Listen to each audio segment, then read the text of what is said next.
One NASCAR lawsuit has been settled. Legacy Motor Club, Ware Racing, they've come to an agreement. A fan got a look behind the closed doors of Dale Earnhardt Incorporated. We'll take a look at the pictures, even though they were deleted off of Reddit. Plus, Corey Heim picked up his 9th win of the season on Saturday at New Hampshire, tying Greg Biffle's all-time single-season record.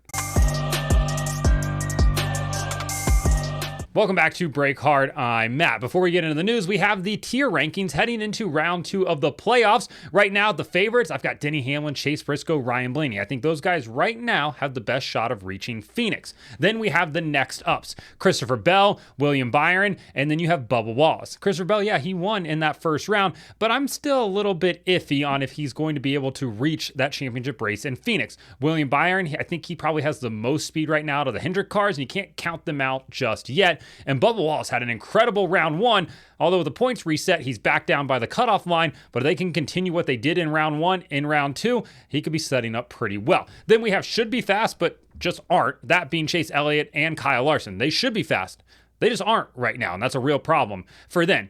Then we have the Hannibal Lecter, still terrified category, which is home to just Joey Logano, because I'm terrified of him in the playoffs. As long as he is alive, he's like Michael Myers. Until he is gone, even like we saw last year, he was gone. He came back, and it's a never-ending saga with him. I'm not counting him out until he is done and actually dusted. And then you have got to do something, and that includes Tyler Reddick, Austin Cindric, and Ross Chastain. Cindric has a pretty good shot this round, I think, to potentially advance on. Got a road course to end this off here. New Hampshire, the Penske cars looked incredibly fast in qualifying. Joey Logano just absolutely torched the field en route to pole there. That tire test he did really paid off. Then you have Tyler Reddick. I'm iffy on Tyler Reddick right now. Something seems incredibly off over there. And Ross Chastain, another guy that's going to need like a repeat of a performance that he had last fall in Kansas. He's going to need that next week as well if he doesn't have a good run on Sunday. But let's get into the news of the day. We're going to start off with one NASCAR lawsuit being settled. That between Legacy Motor Club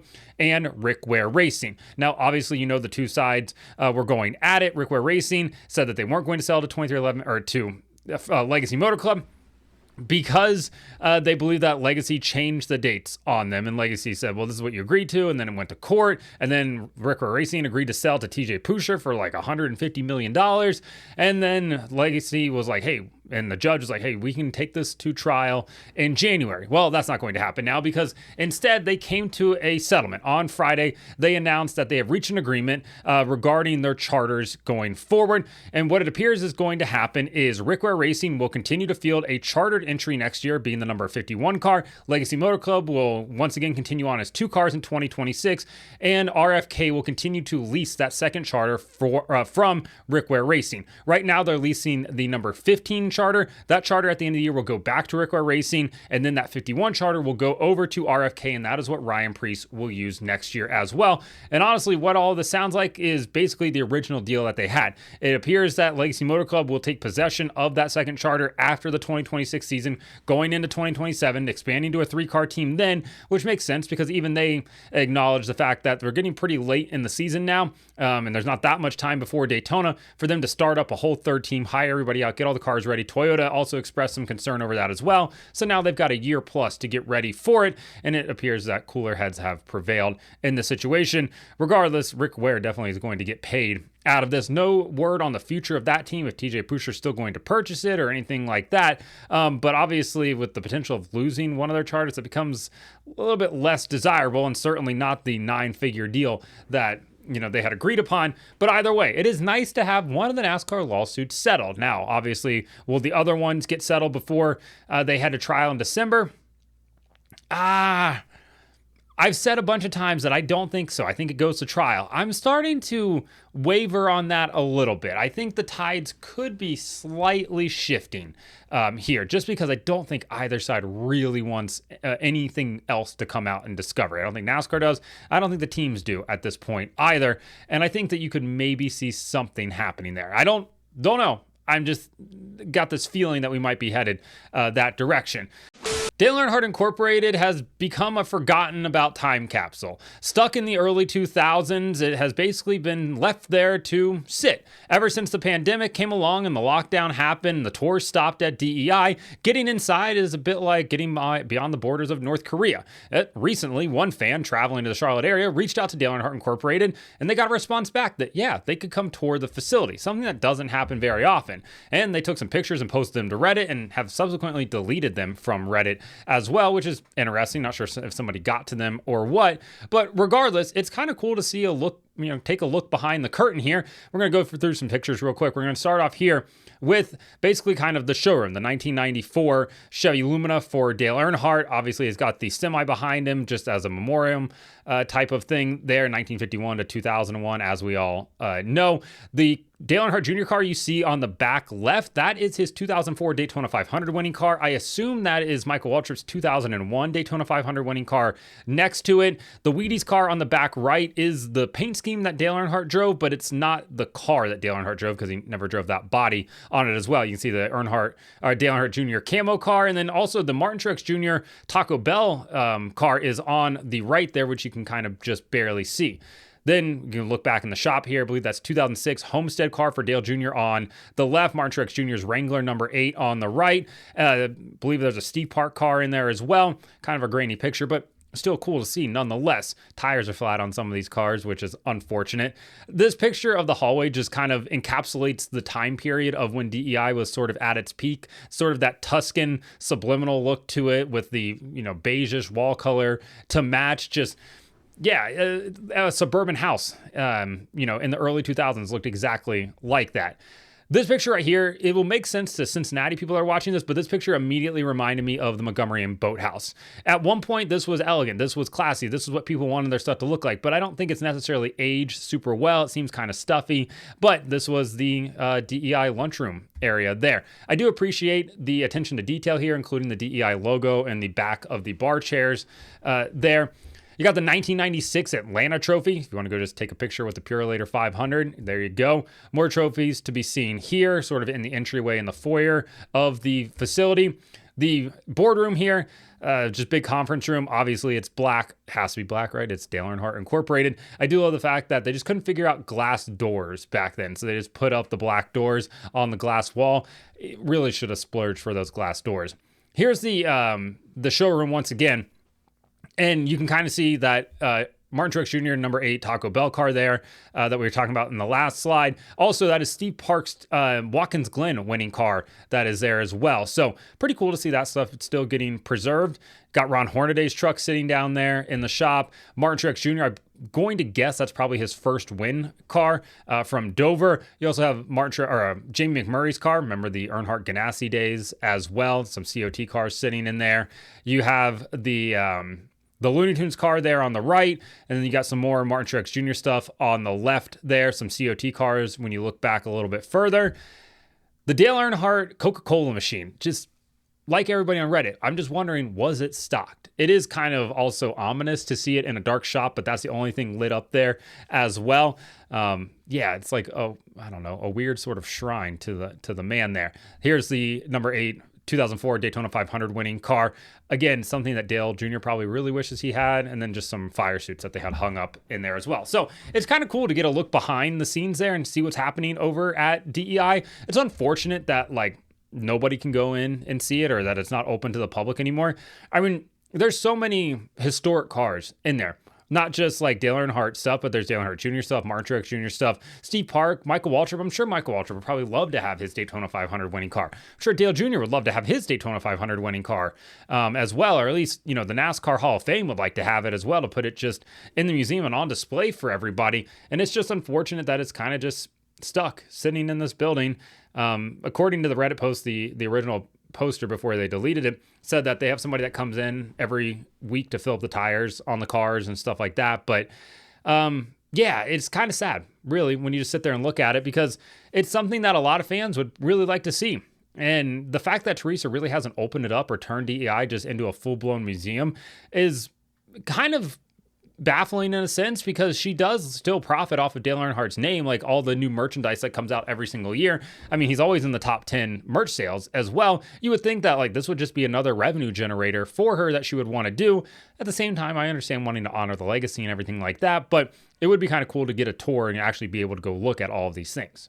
Corey Heim picked up his 9th win of the season on Saturday at New Hampshire. A noon start time, 12:20 start time, saw him lead 124 of 175 laps en route to his 9th victory of the season, tying Greg Biffle's single season record. Biffle tweeted out afterwards, congrats to him.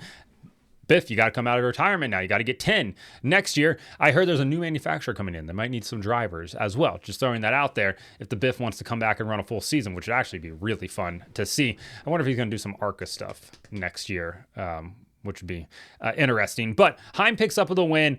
Chandler Smith, who was basically in a must-win position, he started second, finished second, just couldn't get to the 11 truck there at the end. Lane Riggs continues his really hot run in the playoffs so far. Gio Ruggiero, P4 finish. Great run for him. It feels like he's finally getting his feet back underneath him. Majeski comes home 5th. Granding Finger 6th. Caden Honeycutt 7th. Corey LaJoy 8th. Christian Eck is 9th. And Raja Caruth, who will be making a Hendrick 17 start in the Xfinity Series at Kansas, it comes home in 10th. This race saw a lot of crashes, including maybe one of the dumbest crashes I've ever seen. Jason Alexander in the 0-2 running the lowest line going into turn 1 and crashes into the 70, what did he hit? The 74 car of Caleb Costner, runs into him, also collects Daniel Hemrick in this nonsense as well. And Jason Alexander is on the radio, just absolutely screaming. Can't believe that this happened. And it was all his fault. He took an entry into turn 1 that was just never going to work. Buddy never passed geometry in school. Absolutely did not. He has no idea how triangles work. Trigonometry went right over his head because I don't know how he thought he was going to enter that low, carrying that much speed and make the corner. You can't defy physics, especially at a place like New Hampshire. It just does not work, and it didn't work for Jason Alexander. Causes one of the dumber incidents, bad decision-making that we've seen all year. We also had a pretty big incident with Tony Breidinger as well as Matt Crafton getting involved. Also involved the 44 of Andreas Perez and Ben Rhodes in the 99 as well. Big front impact for Tony Breidinger. Nice to see her get out, but yeah, it kind of continues her run of just not great finishes. Ultimately, we had 23 cars at the finish of this race. 36 trucks started. Just not a great day overall for the truck series in a sense of attrition out there. But yeah, there was a lot of incidents, a lot of hard racing, actually good race. I didn't expect it to happen out of the truck series, especially at New Hampshire, because New Hampshire just hasn't really put on really great races in the last few years. Only 3 lead changes. Obviously, you want to see more than that. 833 green flag passes. Again, you would like to see more than that. But I thought it was pretty intriguing. For the most part, you had a little bit of strategy working on there. You had the restarts as well, which definitely spiced things up. So that's probably why. But overall, I didn't think it was the worst race we've ever seen. I still think New Hampshire, if we're going up there, should probably have a triple header weekend. Like the Xfinity Series should probably be racing there this weekend as well. But beggars can't be choosers. I thought the trucks did a really good job. This was an elimination race for the truck series. So getting eliminated was Jake Garcia as well as Chandler Smith. He goes no further. He will have to go, into the next race with not a chance to win the title. But I was going to say go home. He doesn't go home. He gets to race the next 4 races as well. Right now, heading into the round of 8 for the truck series, which will have their elimination to cut down to the round of 4 at Martinsville, October 24th. So basically over a month from now is when they'll eliminate. They'll have 3 races in the next. It's so frustrating, honestly, when you think about how far out they're spaced out. But Corey Heim, plus 69. Nice. Over the cutoff line right now. He has a full race ahead of the cutoff line. He can sit back and relax if he wants to. Lane Riggs, plus 22, sitting comfortably. Daniel Hemrick, plus 1. Ty Majeski, he is tied. He's on the bubble right now, but because I assume he has more top 5s than what Tyler Ankrum has. He and Ankrum are tied right now for that final spot. He has a tiebreaker though. Grant Enfinger, -3. Raja Caruth, -5. And Caden Honeycutt, -7. Listen, 3rd through 8th right now. That is a tight battle. Lane Riggs kind of just has to ride, be mediocre, and not crash out. He'll be good to go to to Phoenix. Corey Heim, he's good to go to Phoenix as well, and barring something catastrophic happening in 2 of those 3 races. And then the other 6, those guys are going to be in an absolute slobber knocker, knockdown fight, beating the crap out of each other trying to get there.